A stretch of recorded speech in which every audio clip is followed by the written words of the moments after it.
فوت ہوا وہ بھی گلے میں تعویذ دیے فوت ہوا، اور جو جنازہ پڑھنے والے ہیں وہ بھی شرک کرنے والے ہیں، ان کے بھی گلوں میں تعویذ اور ہاتھوں میں دھاگے ہیں، تو یہ بتائیں کہ جو مرنے والا ہے اسے کیا فائدہ، اور جو اس کا جنازہ پڑھنے والے ہیں ان کی اللہ کون سی دعا قبول کرے گا؟ اس لیے ہمارا موضوع طویل ضرور ہے، لیکن ہمیں ایک ایک چیز کو سمجھنا ہے کہ کون کون سی چیز جو ہے شرک ہے۔ اگر کوئی ایک چیز بھی رہ گئی اور ہم اسے نہ سمجھ پائے اور کرتے رہے اور ساتھ عبادت بھی کرتے رہے تو ہماری عبادت ضائع ہو جائے گی۔ اس لیے ہمیں اپنا ٹائم ضائع نہیں کرنا۔ ہم نے صرف یہاں پر یہ نہیں کہ عبادت کی اور گھر چلے گئے، بات ختم ہو گئی، اب ہمیں نہیں پتا کہ قبول ہوئی کہ نہیں ہوئی۔ ہمیں اس چیز کا خیال رکھنا ہے کہ کوئی ایسا کام نہ کر بیٹھیں کہ ہماری عبادت ضائع ہو جائے، ہمارا عمل اللہ کے ہاں قبول ہی نہ ہو۔ ایسا کوئی ہمیں جو ہے کمزوری اور کوتاہی نہیں رکھنی۔ عبداللہ بن مسعود رضی اللہ تعالیٰ عنہ اپنے گھر میں گئے، ان کی بیوی زینب رضی اللہ تعالیٰ عنہ جن گلے میں ایک دھاگا اور ایک ہار کی طرح کی شکل کی ایک چیز پہنی ہوئی تھی،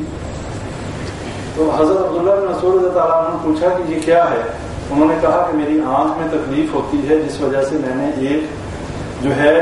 خادمہ کے ذریعے اس کے اوپر کچھ پڑھوایا ہے اور میں نے اس کی دور کرنے کے لیے یہ پہنا ہوا ہے۔ عبداللہ بن مسعود رضی اللہ عنہ انہوں نے ہاتھ بڑھایا اور کھینچ کے توڑ دیا اور کہا کہ عبداللہ کے گھر میں شرک نہیں ہو سکتا، اور یہ فرمایا، ساتھ ہی سورہ یوسف کی آیت نمبر 106 پڑھی، وما یؤمن اکثرهم باللہ الا وهم مشرکون، کہ اکثریت جو ہے اللہ پر ایمان لانے کے بعد شرک کرنے والی ہے۔ ان کی جو اہلیہ حضرت زینب رضی اللہ عنہا نے کہا کہ جب میں اس کو پہنتی ہوں میری آنکھ میں چبھن ہوتی ہے، لیکن جب میں یہ پہن لیتی ہوں تو وہ چبھن ختم ہو جاتی ہے، یعنی میری تکلیف سے مجھے آرام مل جاتا ہے۔ عبداللہ بن مسعود رضی اللہ عنہ نے کہا کہ وہ شیطان ہے، کہ جب شیطان تمہاری آنکھ میں اپنا ہاتھ جو ہے لگاتا ہے، اس کو جب ہوتا ہے تو تمہیں تکلیف ہوتی ہے، اور جب تم یہ پہنتی ہو تو وہ اپنا ہاتھ پیچھے کر لیتا ہے۔ یہ بات اپنے ذہنوں میں رکھ لیں کہ یہ لوگ جو نجومی، کاہن، یہ غیب کی باتیں بتانے کا دعویٰ کرنے والے، ان لوگوں کا میکسیمم جو بات ہوتی ہے وہ جھوٹی ہوتی ہے، اور اس میں سے کچھ سچ ہوتا ہے، یہ نہیں کہ سب جھوٹ ہوتا ہے، کچھ سچ ہوتا ہے۔ اب یہ سچ کیسے ہوتا ہے؟ سچ ایسے ہوتا ہے کہ ان کا تعلق جنات کے ساتھ ہوتا ہے۔ نبی اکرم صلی اللہ علیہ وسلم کے مبعوث ہونے سے پہلے جنات جو ہیں، شیاطین جو ہیں، وہ آسمان پر کان لگا کر بیٹھا کرتے تھے خبریں سننے کے لیے، اور یہ تمام کام اللہ کی مرضی کے بغیر نہیں ہو سکتا، اس لیے کہ اللہ تعالیٰ نے اس کے ذریعے کچھ کو جو ہے ہدایت دینی ہوتی ہے، کچھ اسی چیز سے گمراہ ہو جاتے ہیں، جیسا کہ نبی صلی اللہ علیہ وسلم کی حدیث ہے، فرمایا رات کو بارش ہوئی، صبح جب اٹھے تو فرمایا آج رات اس بارش سے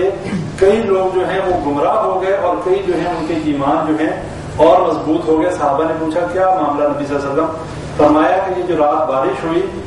جن لوگوں نے یہ کہا کہ یہ فلاں سیارے اور فلاں ستارے کی وجہ سے بارش ہوئی، انہوں نے شرک کیا اور وہ گمراہ ہو گئے، اور جنہوں نے یہ کہا کہ یہ اللہ نے بارش برسائی، وہ واقعی توحید والے ہیں اور ان کا ایمان مضبوط ہو گیا اور ان کا ایمان اور پکا ہو گیا۔ اب یہی بات ہے کہ جو لوگ یہ سمجھتے ہیں کہ نجومیوں کے پاس جانے سے ہمیں جو ہے غیب کی باتوں کا پتہ چلتا ہے، بہت زیادہ ان کے بارے میں مذمت ہے۔ جو شخص یہ ایمان رکھتا ہے، جس کے ذہن میں یہ یقین ہے کہ نجومی جو بات بتاتا ہے، کاہن جو بات بتاتا ہے یہ سچی ہے، اس کی بات پہ ایمان لے آئے۔ نبی صلی اللہ علیہ وسلم نے فرمایا اس نے مجھ محمد صلی اللہ علیہ وسلم پر جو چیز نازل کی گئی اس کا انکار کیا، کہ نجومی کے پاس جو جاتا ہے یہ یقین لے کر کہ جو بات نجومی کہہ رہا ہے وہ سچی ہے، اس پہ ایمان لے کے آتا ہے، تو اس نے محمد صلی اللہ علیہ وسلم کی شریعت کا انکار کر دیا۔ اور جو شخص اس بات پہ ایمان نہیں رکھتا، صرف کیوریوسٹی کی وجہ سے، تجسس کی وجہ سے اس لیے جاتا ہے کہ یہ دیکھیں ڈرامہ لگایا ہوا ہے، صحیح بھی کہتا ہے کہ جھوٹ کہتا ہے، ویسے ہی جاتا ہے، اس پہ ایمان نہیں لاتا، صرف تجسس جو کی وجہ سے جاتا ہے کہ دیکھوں بات اس کی صحیح بھی ہے کہ غلط بات کرتا ہے۔ نبی صلی اللہ علیہ وسلم نے کہا جو اس عقیدے سے جائے اس کی 40 دن کی نماز قبول نہیں۔ اب بھائیو، یہ نجومیوں اور کاہنوں کے پاس جانا، ان کی باتوں کے اوپر ایمان لانا، یہ بھی شرک کی ایک شکل ہے۔ اور بات یہ ہو رہی تھی کہ یہ نجومی اور کاہن جو ہیں ان کے تعلقات جنات کے ساتھ ہوتے ہیں، اور جنات ان کی مدد تب کرتے ہیں کہ جب ان سے کفر اور شرک کروا لیتے ہیں۔ جب جنات اور شیاطین ان سے راضی ہو جاتے ہیں، اور وہ راضی، میں نے پچھلے دروس میں آپ کو ایک واقعہ سنایا تھا کہ شیطان کیسے راضی ہوتا ہے۔ پہلے گناہ کرواتا ہے، اس کے بعد اپنے آپ کو سجدہ کروایا راہب سے، اور اسے کہا کہ دنیا تیری میں نے پہلے برباد کر دی تھی، آخرت میں نے آج برباد کر دی۔ یہ شیاطین ایسے راضی ہوتے ہیں، اور جب وہ راضی ہو جاتے ہیں تو پھر وہ خبریں لینے کے لیے آسمانوں کی طرف جاتے ہیں۔ اللہ کہتے ہیں سورہ ملک میں بھی اللہ نے فرما دیا کہ جب وہ جاتے ہیں خبریں لینے کے لیے تو ان کے اوپر پتھراؤ کیا جاتا ہے سیاروں کے ذریعے، آگ کے گولے ان کو مارے جاتے ہیں، اور جتنے میکسیمم تو ان میں سے ہلاک ہو جاتے ہیں اسی سے۔ اگر ان میں سے کوئی ہلاک ہونے سے پہلے کوئی بات نیچے والے جن تک یا شیطان تک پہنچا دے، وہ شیطان وہی بات اگلے شیطان کو پہنچاتا ہے، اور ایک سچی بات کے اندر 99 جھوٹ ملا کے 100 باتیں وہ اپنے جو ہے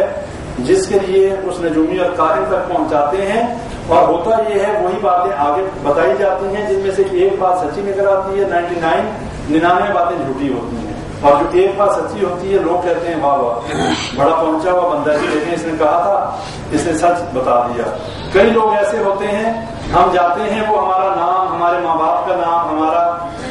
اگلا پچھلا جو ہے ہمارا حال، ہمارا مستقبل بتانا شروع کر دیتا ہے، ہمارا گزرا ہوا کہ تم فلاں جگہ پیدا ہوئے، تمہارا یہ معاملہ تھا، تم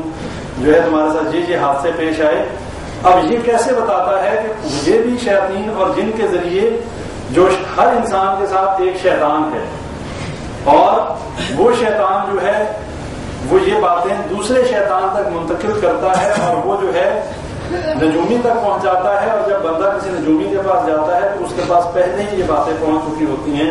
کہ یہ بندہ کون ہے، کہاں سے آیا، لوگ یہ سمجھتے ہیں یار ان کے بعد پہنچا ہوا ہے۔ لہٰذا ایسے نجومیوں اور ایسے کاہنوں سے جو ہے ہوشیار رہیں، ان کے پاس کسی حالت میں بھی نہیں جانا چاہیے۔ اگر کوئی مشکل آ جائے، اگر کوئی مصیبت ہے، صرف اللہ سے رجوع کریں۔ یہ بھی شرک ہے، تعویذوں کا لٹکانا، ہاتھوں میں جو ہے دھاگے اور انگوٹھی پہننا مسنون ہے، لیکن نیت جو ہے وہ دیکھ لیں۔ انگوٹھی اگر کسی نے ویسے پہنی ہوئی ہے وہ مسنون ہے، سونا نہیں پہن سکتے، چاندی کی پہن سکتے ہیں، لیکن اگر انگوٹھی کوئی پڑی ہوئی ہے،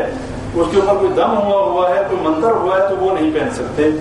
اس طرح کی انگوٹھی، اسی طرح کا کڑا، اسی طرح کا دھاگا باندھنا، گلے میں تعویذ کا لٹکانا، یہ تمام شرکیہ اعمال ہیں، اور اسی طرح کسی کاہن اور نجومی کے پاس جانا، یہ بھی شرکیہ اعمال ہیں۔ اب اس کے بعد آپ لوگوں کو یہ بتانا ہے کہ لات، منات، حبل اور عزیٰ جو ہیں ان کے بارے میں کہ یہ ان کی حقیقت کیا تھی، اور مشرکین مکہ کے نزدیک ان کا کیا معاملہ تھا، انہیں کیوں وہ جو ہے ان کی عبادت کرتے تھے۔ لات کے بارے میں آتا ہے کہ وہ ایک پتھر تھا، ایک ایسا پتھر جو طائف کی ایک جو وادی ہے وہاں پر رکھا گیا، بہت اس کے اوپر جو ہے بہت رنگ اور نقش و نگار بنا کر اسے ایک گھر میں رکھا گیا، اور اس کے گرد 4 دیواری بنا کر باقاعدہ اس کی حفاظت کے لیے لوگ جو ہیں بٹھا دیے گئے، اور نبی اکرم صلی اللہ علیہ وسلم نے حضرت مغیرہ رضی اللہ تعالیٰ عنہ کو بھیجا کہ جاؤ اس کو جو ہے ختم کر دو، اس کو تباہ کر دو، اس پتھر کا نام و نشان مٹا دو۔ یہ بات بھی ذہنوں میں رکھیں کہ شرک کے اڈوں اور